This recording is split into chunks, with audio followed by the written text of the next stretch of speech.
This episode is brought to you by HASA. Liquid is clearly better. Liquid chlorine is the highest purity, works immediately, has no added cyanuric acid or calcium, and it will leave your pool safe, clean, and clear. And by the Bottom Feeder professional grade battery powered vacuum system. It sucks to clean pools, so cleaning pools sucks less. Get $100 off with code DVB100. This episode is brought to you by Skimmer, the #1 pool service software in North America. With Skimmer, you can streamline your schedule, grow your revenue, and keep your customers coming back with 5-star service. Whether you're a one-person operation or an established team, Skimmer is your partner in success. Visit getskimmer.com/poolguy to try Skimmer for free for 30 days. The Pool Guy Podcast Show. The Pool Guy Podcast Show. The Pool Guy Podcast Show.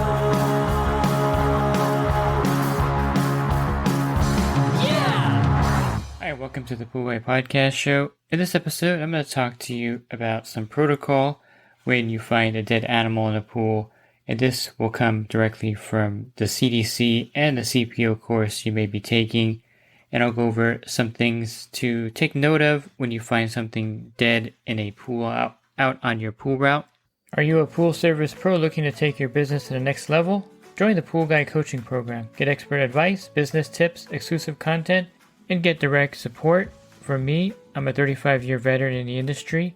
Whether you're starting out or scaling up, I've got the tools to help you succeed. Learn more at swimmingpoollearning.com. And I'll start by talking about not necessarily a dead animal, but animal feces in the pool can be a problem. Now, mainly raccoons are the biggest danger because their bodies and their feces carry a worm that is highly chlorine resistant, and it's called Bilisascus, something like that, close to that. And it's something that you have to be cognizant of when you're in an area with raccoons. Now, not every raccoon has this ringworm, and they don't really know that they have it because it does no harm to the raccoon itself, but it could cause a lot of sickness to humans, and it's a neurological problem. It is something to be taken seriously, of course, and you have to swallow the water where the egg is to ingest it. And there have been about 29 reported cases since 1973 to 2015. So it's not something that happens all the time, but it's something to be aware of that, yes, a lot of raccoons do carry this particular parasite, and yes, it is dangerous to humans. So the protocol, of course, from CPO and CDC is to drain a pool if there's raccoon feces in there, or if you find a dead raccoon in the pool. And I'm just letting you know ahead of time that that's the recommendation. And if you do find this on your pool route, it's probably a good idea to drain the pool anyway if the customer hasn't drained it in several years. And it's kind of your ticket to get the pool drained and refilled with fresh water. And I would recommend suggesting that at least to the customer. Now, one way to prevent the raccoons from getting in the pool and pooping in the pool is with plywood. I've used this effectively in my area. And you want to cover any steps that they can access easily. So if you have pool steps, go to Home Depot and buy large pieces of plywood and cover the step area of the pool. If you have a detached spa or a spa that's elevated, they can still get into that first step. Cover that step up in the spa, and this will make the raccoons go find somewhere else, because basically they like getting in the pool and washing their food, and then their excrement gets in the water. But a good way to prevent that is just to cover the pool steps for a week or two. I've had customers cover them with surfboards, whatever you have in your backyard that's handy. You just want to create a barrier for the raccoons so they don't get into the pool. Fortunately, I haven't had any dead raccoons in the pool. Probably the largest animals that we have here that fall into the pool that die are possums. They're pretty large and they're pretty ugly and scary looking. And they're not playing possum when they're in the pool dead. They're just dead. And those critters are not anywhere as dangerous as raccoons because of that parasite. So keep that in mind, that for those, you just want to follow the basic CPO guidelines. I find the guidelines a little bit lacking in my opinion, but that's just the guidelines that they put out there. Of course, remove the dead animal from the pool, a rodent, birds, things like that. I don't know, frogs and lizards, I don't really consider those as any kind of hazardous level. They're the ones that stink the worst, of course. Dead lizards, they almost make you double over sometimes. They smell so bad. But as far as the rodents are the ones that I'm more concerned with, and according to the CPO, you have to make sure the chlorine level is 2 parts per million or higher, and of course maintain the pH in the range where it's going to be most effective, which is 7.2 to 7.8, and then run the pool and keep people out for 30 minutes. What I like to do when I find something dead in the pool is to bring the chlorine level up to a shock level of 10 parts per million, and then I like running the pool as long as I can, as long as possible, sometimes 24 hours depending on what was in the pool, how big the rodent was in the pool, and then I let the customer know not to use it for a day. I find that to be a little more cautious, and if there's anything in the pool that has contaminated it, that will take care of it, except of course for the raccoon waste, which I mentioned, that parasite. You can't kill the egg with chlorine, but anything else that is in the pool they want to disinfect, I always like shocking the pool. It also is visually pleasant to the customer when I tell them that I brought the chlorine level up to 10 parts per million or whatever, 15 parts per million, and then I'm running the pool and you can safely swim in the pool the next day. That kind of gives them a peace of mind, and they feel much safer when they use their pool the next day knowing that the pool was super chlorinated. It may not be entirely necessary, but psychologically I think it's very necessary for the customer to kind of feel like their pool is safe. Now, I always wear nitrile gloves when I work out there because a lot of times these dead animals will be in the skimmer, and the worst thing you can do is reach into the skimmer to get the basket and then grab a dead rodent, which I've done before, but fortunately not with my bare hands. So if you go to my website, swimmingpoollearning.com, go down to the very bottom, there's a tab that says Pool Guy Gear. Click on that, and then you'll see the gloves that I recommend on Amazon. They're a nitrile glove that I wear, and they're great, especially when you're taking a dead animal or you're using your hands to reach into the skimmer. You don't want to touch a dead animal directly.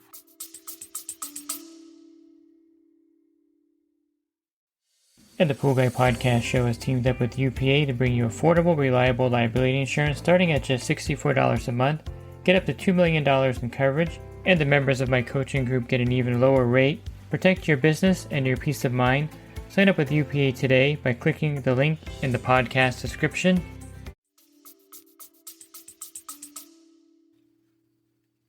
It's mainly a gross factor than anything else, but having those gloves has saved me a lot from, of course, going under the hose faucet and scrubbing my hands like crazy.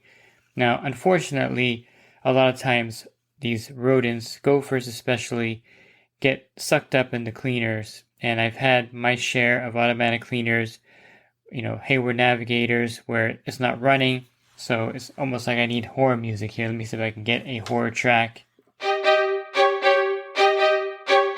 That's the best I can do in a pinch here. But basically, you pull the navigator to the side and you look in there and the little rodent head is sticking out of there. It's like the worst thing in the world. So I get my screwdriver and I'm taking that little mouth part off and still can't retract it in one piece because it's like stuck in the turbine. I mean, I guess you could take the whole navigator apart, but just needless to say, it's not the most pleasant thing to do, and you could lose your lunch over something like this. And I've had like Zodiac G3s and G2s pick up a rodent in the diaphragm. Kind of weird, but the whole rodent is like stuck in the diaphragm. And what I just do with that, I just unscrew the cleaner and throw the whole diaphragm away and get a new one, because there's no way you're going to get the rodent out of there. But it's pretty amazing that they can get sucked up into the suction cleaners like that. And it kind of ruins your day, of course, but it's part of the job out there. And then, of course, Polaris pressure cleaners inside the bag. A lot of times they get sucked up in there. Especially for the suction cleaners with the canisters, you're always going to get like a dead lizard sucked up in there. And when you open the canister up to clean it, the smell in there is like almost nauseating and it's going to knock you out. So just be aware that, in this business, one of the worst parts of this business are dead animals, and the smell you get, or the smell of these dead animals when you pull them out of the skimmer or get them out of the pool. And there are some things they make, you can buy them on Amazon. They're like little kind of like steps or little things that you can put near the side of the pool, the coping. If the customer has a lot of rodents and animals that get in their pool a lot, you may want to get these devices. They kind of are like little ways for the animals to get out of the pool, and they look like little landing pads basically. So you can try to get some of these in Amazon for them. I don't know what they're called. I'm not going to look them up, but I know they make them. And I've seen them before, and it's something to consider. But you just want to make sure that when you do get the dead animal out of the pool, that you dispose of it correctly. Now, one thing you should be carrying, and I used to get a lot of these bags at the grocery store. You can still get them here in California, but I believe in the next year or so they're going to be banned entirely. But the plastic bags are great. You just get a grocery bag and you put it in there and you just tie it really tight. And I would put it usually in the regular trash can instead of the green waste. Sometimes the customer doesn't take out the green waste trash can for a couple weeks, but they're always going to take out the regular trash. And if you have it in the bag tight, and you have it tied really tight so no air gets in there, it's not going to stink up their trash can. Probably the one thing you don't want to do is just dump it directly in without putting it in a bag, because then it's going to start to stink after a few days. And typically it stinks right away when you pull it out of the pool. You don't smell it until you get it out of the water, which is kind of interesting. But you want to make sure that you dispose of that animal correctly. Now, let me talk a little bit about dead birds in the pool. Generally, the birds that fall out of the sky and land in the pool is not very common to have dead birds in the pool. You may have dead birds in the yard, but there is the risk of West Nile virus if you do find a lot of dead birds around in your area. Sometimes the birds die naturally, but a lot of times they die because of this particular West Nile virus. It is usually a dead crow or raven in my area that has the West Nile virus. And so if you do find a bird that's dead on your route, you may just want to call the hotline. And for Los Angeles County, you can go to westnile.cal.gov, or you can call the number. It's 877-968-2473 to report any dead birds in Los Angeles County. That way they can kind of track it and map it and see where the birds are dying. And of course, you want to wear gloves when you pick the bird out. If you touch the bird at all, I usually use my leaf rake. I don't touch the bird. And you want to make sure that maybe preserve the bird for them and see what they want to do with it. And of course, in humans, you have no symptoms a lot of times, but a lot of people do get fever, aches, and nausea, and then there's severe illness in a lot of in rare cases also. So you don't want to get infected by that. But any dead birds are potential, especially ravens or crows, for the West Nile virus. And you want to report that again. Los Angeles County, that's westnile.cal.gov. And every area probably has their own phone number. So look for one in your local area if you do have that problem with the West Nile virus. Now, how can you prevent animals from getting in the pool? There really isn't much you can do to prevent that from happening, in my opinion, especially if you're in a rural area like a lot of my service accounts where they have fences where they're not completely sealed off. I mean, you can try to seal the backyard off as much as you can, but rodents are going to find a way back there. I mean, possums can scale a 6-foot fence with no problem, and then they're going to find their way into the pool invariably. That's going to be something that happens. If you have an automatic cover on the pool, I mean, that's going to prevent it. If you have the ones with the key and you can close the pool entirely, that usually prevents them from getting in there. But in most cases, there isn't a lot you can do to prevent the rodents from getting in there. The raccoons I spoke of, a way to prevent that from happening. But the other animals, it's really one of those things where, sometimes you're going to have so many dead animals in the pool that it's kind of scary. I've taken the skimmer basket out at one pool and had 4 dead rodents in there. I know some of my group members have had several dead rodents and rabbits, things like that in the pool. It's one of those things. I think even one posted a photo of like a dead deer in the pool. That's like a really rural area. But it's going to happen, and it's something that you're just going to have to deal with and understand that, in rare cases like raccoons are the ones that are kind of scary. But in regular cases of a dead rat or a dead possum, just by taking out the animal, disposing of it, superchlorinating the pool, in my opinion, that's what you should be doing. Running the pool a longer time, having the customer stay out for a day would be the best way to prevent and make sure that the pool is safe to swim in the future. Sometimes live rodents can be a huge problem with the pool, especially rats getting into the heater or rats chewing wires around the pool area. So I've had this problem as well. My area has tons of rats and mice and things like that. And one thing that they do like to do, I guess it's natural for them to want to shave down their teeth. They gotta always constantly chew stuff. And I've had temp sensors chewed by rats. But once I get into a heater, and certain heaters are more susceptible to rats, I find Pentair heaters are really not very rat proof. Now you can do rat proofing on the heaters by putting mesh screens in certain areas, but the older Pentair heaters were not really rat proof. The actual best heater, in my opinion, for a rat prone area would be a Hayward heater. Hayward heaters seem to be more rat proof than Pentair and other brands, but once you see rat droppings, if you open up the heater panel and you see rat droppings in there, that's not a good sign. That means that there's rats living in there because it's kind of a warm place for them to go, and they're probably chewing everything in there. And I've had heaters damaged so severely that they had to be replaced because all the internal wirings are chewed up. Now, typically, most of the time, you'll notice, hopefully right away if you catch it, maybe just the temp sensor is chewed, just like the wire that's in the front, and they can access that pretty easily. But any low-hanging wires will be chewed by the rats and ruined. So anytime you turn on the heater and you get an error code, you take off the panel and you see rat droppings in there, chances are they chewed something maybe not vital, but sometimes something vital. And again, the Pentair heaters, it always seems that they chew the temp sensor first, and I replace that and fix it. Put traps around there. I like the snap traps you get on Amazon.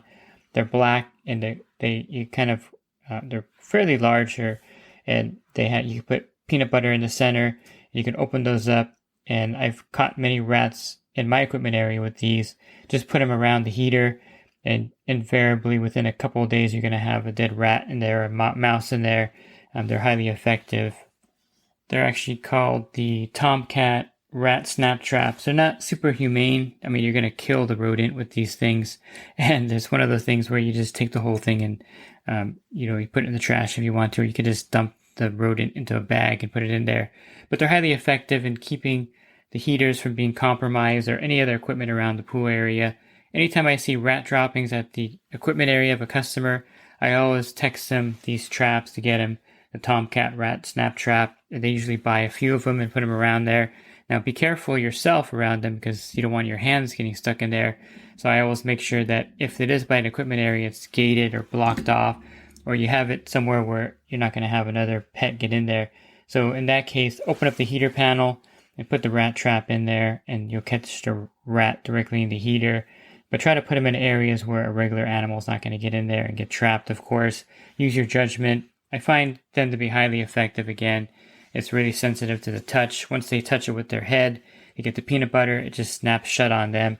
And you want to, again, eliminate those rodents around the equipment area because they can really damage the equipment and cause, hundreds and sometimes the need for a new heater in a lot of cases if the rats really infest it and get in there.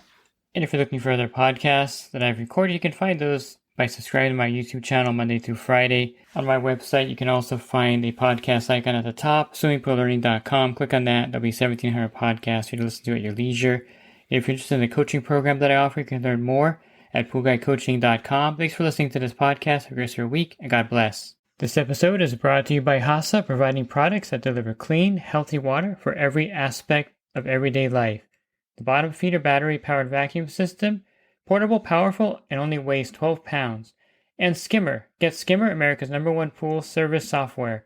Podcast listeners can try Skimmer for free at getskimmer.com/poolguy.